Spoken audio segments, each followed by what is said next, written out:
We're driving up Little River Road in the town of Waterbury, Vermont. We are. And Ray, we are pretty close to Ben & Jerry's Ice Cream Factory, if you want to stop by after our adventure today. Absolutely. I'm always down for ice cream. Okay, so we're passing a dam near Waterbury Reservoir. Yeah, and that dam is part of the reason why we're driving into Little River State Park. This is a gorgeous recreation area. Looks like a good place for a campsite or a picnic. That's all true today. But there was a time when this place saw a horrible disaster that left behind death and destruction. Construction on that dam we just passed began in 1935 in response to a flood that killed dozens of people and created a place we've come to see. We're in Waterbury looking for the ruins of Ricker Basin, an old farming community that today is a ghost town.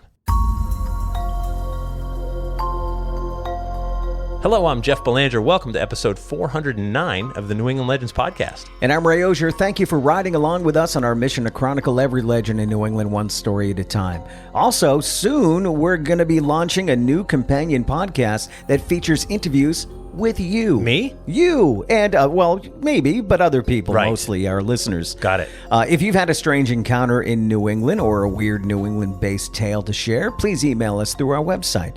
We may like to speak with you for this new project. We'll explore this Vermont ghost town right after this word from our sponsor.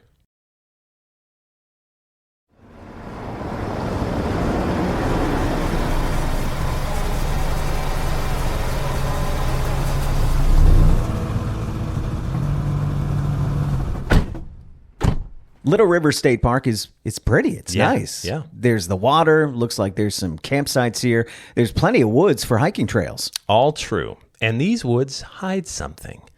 They hide the ruins of an old ghost town. Let's head out on the trail. All right, I have a trail map here. We're walking along Hedgehog Hill Loop Trail, heading northeast. This park map is really helpful. It marks where all the various buildings and homes of Ricker Basin used to be. Yeah, right. And we'll be able to identify the cellar holes, the former farms, the homes of all the people who used to live here. Yep. All right, back in 1816, Joseph Ricker came to the area and established a farm. In those early years, there wasn't much up this way, but then the railroad came through, and that meant people and goods could come and go. Within a few more years, there were 50 families living in what was called the Ricker Basin. There were farms, a school, a trading post, multiple sawmills, and all the other things that make a town. Okay, so it looks like we're coming up on our first stop. Wow. Yeah, we're walking up to a small cemetery. There's not a lot of headstones, but they're in pretty good shape. Yep. This one says, Mary A. Lord, wife of Gideon Ricker, died December 2nd, 1886. Her husband Gideon is buried right beside her. There's some colonial stone walls that mark the small area and some of the property lines. Okay, let's keep moving. All right, up ahead is what's left of a small house. Okay, now that place is creepy. It's a small 2-story wooden house. It's dilapidated, and there's a bunch of graffiti on it, too. According to our map, that would be the Almiron Goodell house, or what's left of it. It doesn't look too safe to go inside. No, probably not. I mean, the wood looks rotted. Now, between the cemetery, the stone walls, the cellar holes, and this rotting corpse of a house, you can clearly see this used to be a small town. A small town that went bust. By the late 1800s, most of the families had moved out of Ricker Basin, but several hung in there until a violent act of nature finished off the community for good. To find out what happened, let's head back to the year 1927. It's early November of 1927 here in what's left of the Ricker Basin community. Calvin Coolidge is in the White House. Prohibition is still in full swing, but America is still working. Here in this part of Vermont, logging is still a big business, which is keeping a few people in Ricker Basin employed. Ricker Basin has been dwindling over the years. Several families tried to make a go of farming here, but the soil isn't really good for crops. Young people who were born here just moved on to seek their fortunes elsewhere. And those who stayed, some work in lumber, but even that isn't easy these days. You can feel the depression in the air. That's not all you can feel. Looks like there's another storm brewing. It's the evening of November 2nd when the rain starts. A steady downpour.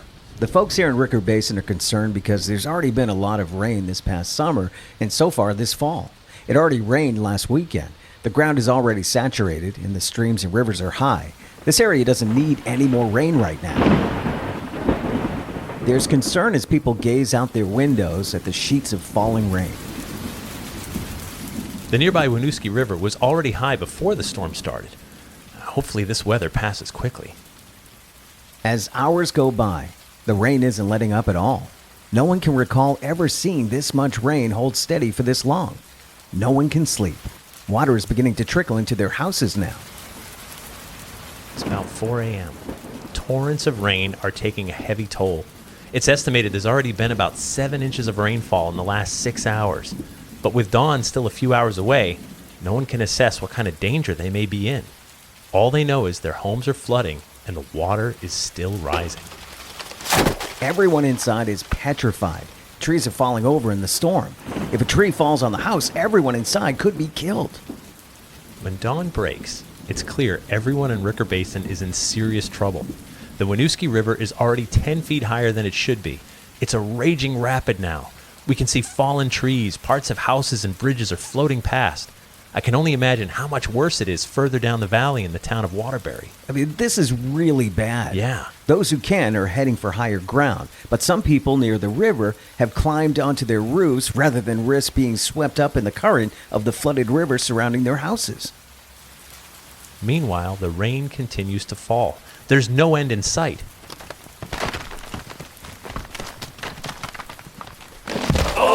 Did you see that? Yeah. This house by the river was just washed away with people clinging to the roof for their lives. This is terrible. I mean, it's too dangerous to even try and help. If we get any closer to the river, we could be swept away too. For those stuck on their roofs, all they can do is pray. I mean, for those on higher ground, all they can do is watch in horror as farm animals, homes, bridges, and people are swept away.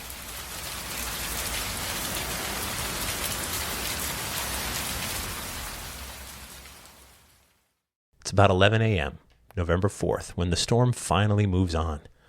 The rain stops and the Winooski River is swollen over 13 feet higher than normal. All the houses in Ricker Basin closest to the river are gone. As the floodwaters slowly recede, there's nothing but debris, silt, and mud left in the wake.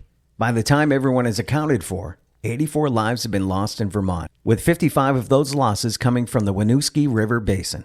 For the survivors left in the Ricker Basin community, the message is clear. It's time to move on. There's not much left here, and another storm like that would surely finish off what's left. Pretty soon, Ricker Basin is a ghost town. And that brings us back to today. The flood of 1927 is still considered the worst natural disaster in the history of Vermont. Not just the loss of human life, but property as well.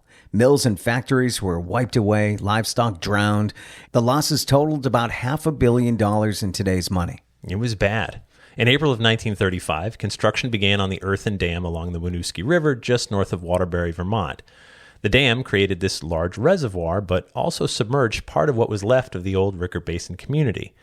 The Waterbury Dam was completed in 1938. Now, thankfully, no storm like the 1927 version has come through since, although Tropical Storm Irene in 2011 was a close second. Now, once in a while, we need a reminder that nature is in charge, not us. And today, the ghost town ruins of Ricker Basin remind us that people once lived here, even though it wasn't easy. They forged a life. Children were born here, and people died here. Though their footprints, buildings, and cemeteries are slowly fading back into the forest, there's enough left behind that I can't help but feel like we're trespassing. We're walking through someone else's properties, their homes, and former farm fields in a place wiped almost entirely away in a single violent and destructive storm. Whenever you think you're in charge, nature is always ready to remind you that, well, you're not. And that takes us to After the Legend, where we take a deeper dive into this week's story and sometimes veer off course. After the Legend is brought to you by our Patreon patrons. These folks have our backs. They help us financially with our hosting costs, travel, marketing, production, and everything else it takes to bring you 2 podcasts each week. Can't do it without them. We hope you'll also help the cause. It's just $3 per month, and for that you get early ad-free access to new episodes, access to our entire archive of shows, plus bonus episodes and content no one else gets to hear. Just head over to patreon.com/New England Legends to sign up. And to see some pictures of Ricker Basin and the flood of 1927, click on the link in our episode description or go to our website and click on episode 409. Technology has helped a bit. Yes. But as we found out in Texas, not enough. Right. And so look who they blamed. Remember? Yeah. Meteorologists. That's right. Yeah.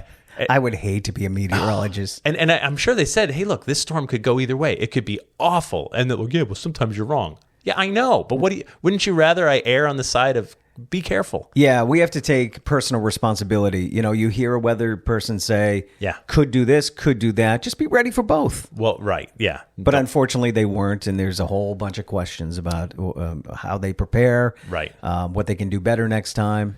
And sometimes horrible acts of nature happen. There are tsunamis. There are volcanoes. There are earthquakes. Yeah, so earthquakes. We don't have a prediction model. No. I mean, they can say like, well, it's been a while. Yeah, but that doesn't help you. There's some activity happening. Yeah. They can tell. Yeah, there's a tremor, which could mean the big one's coming. It could also mean it could be 10 years. Right. And so I mean, that's so far off. But once in a while, something happens where they're just like, this fell outside of all our prediction models, and I'm sorry, we're doing our best. Do you feel like it's gotten worse over the years? Like we're coming up on something like catastrophic? The weather's worse? Yeah. Yeah. There was a book, Whitley Strieber wrote it, The Coming Global Superstorm. They actually made it into a movie. And the whole idea was that an ice age could occur, like literally in like the span of a couple days. Oh, is that the day after tomorrow? That's the one. It was based on that book, right? Where they're running away from the freeze. Right, yeah. So the whole idea was like the Earth just does this reset periodically. It's just no one's been around to remember it. And that the ice age could happen in a matter of days. Like just the whole thing switches and everything goes topsy-turvy and nature's like, all right, let's wipe out half of you and just try again. I do believe that the Earth is like a living organism.